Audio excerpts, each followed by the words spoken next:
Eilish, I was going to come in here and say, you've sold out your first New Zealand show. Has it blown your mind? But you have something else on your mind. Would you like to share what you're so upset about? I've just finished crying. Which is the stupidest thing in the world. Not stupid. It's really stupid because I'm missing music festivals. And I won't get to mosh, and that's heartbreaking to me. What do you like about moshing so much? You know, it's almost like being a girl, people are so gentle with you and like don't want to like nudge you or like push you or do anything, and with moshing, like you just punch people and like slam into them and get to hurt people and nobody cares, and like they can hit you and nobody cares. It's great. I love it. I'll be in a horrible mood and I'll just go to a show and just jump around and mosh and go insane, and then I'm fine.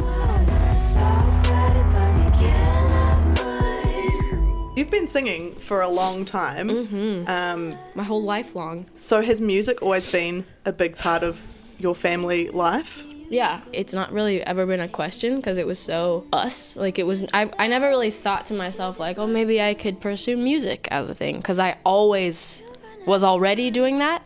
So I never thought it was really something I could do, because it's like something that I've always loved and something that like my family's always done. So it's like the fact that I'm able to like do what I love and then have other people love it just as much or even like more is like insane to me. And the fact that I can travel because of that is just like, it's like crazy.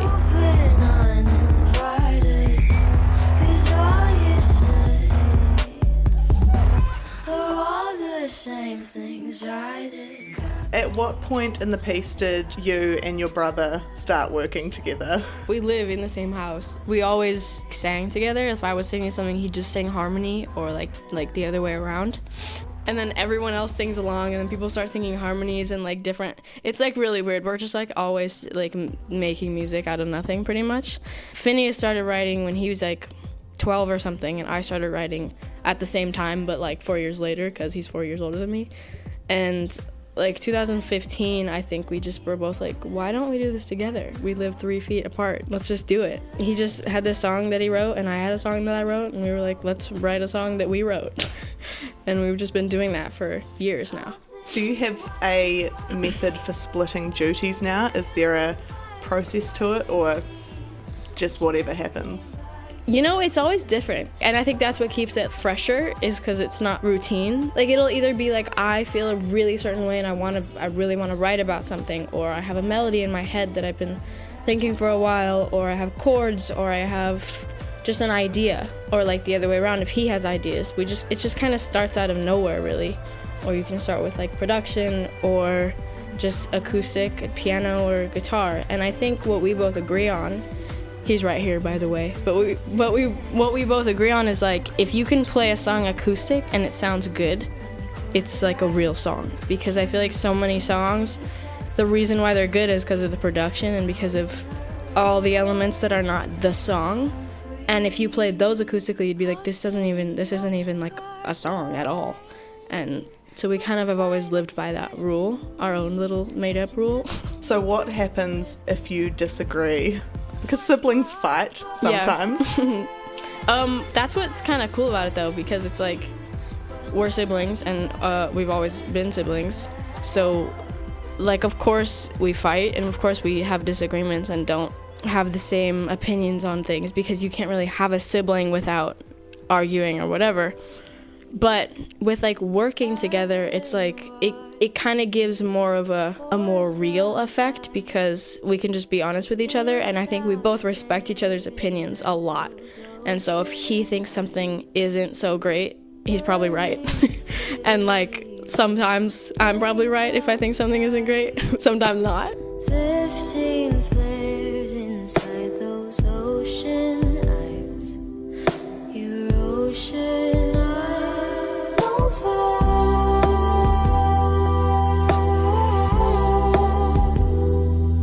You really know how to make Ocean Eyes, the song that started it all, I guess, Yeah. that blew up really quickly. Yeah. Was there a point where you remember thinking, this is kind of weird? Yep, the whole time. Okay, so we put it out to send the link to my dance teacher, Like, that's the only reason we actually put it out into the world. We were like, oh yeah, we'll put it out so people, like random people can hear it if they want. But realistically, we were just doing it so that we could have a link. Because my dance teacher was like, can you guys write a song, and like so I can use it for a dance, because I dance and I have danced forever. And I was so stoked about that. So like we put it out like in like the middle of the night on a Wednesday. And then we sent the link to him. We were like, here's the song. And then kind of like overnight, I feel like the next day, we were just like, this is weird, because it just like grew a lot. And I remember it hit 1,000 really fast, which is so, like, now that I think about it, like, it's so nothing at all. But when you're that early in it and you're like 1,000, like 1,000 is a lot of people. Maybe it's in the color where I left my lover, one an expensive fate. My V is for vendetta. I thought that I'd feel better, but now I got a bellyache. From Ocean Eyes to another song on the EP, Bellyache is one that stands out for a lot of people, I think. You take on the guise of a crazy serial killer. Have you always made up stories with your songs? Is that something you enjoy? It's fun. A lot of our songs are fictional. I have songs from the point of view of someone I know, or someone that I think that I've hurt, or like my friend's friend, you know? You can just write from any perspective, and like you don't have to go through something specific to write about that. You can write about anything at all.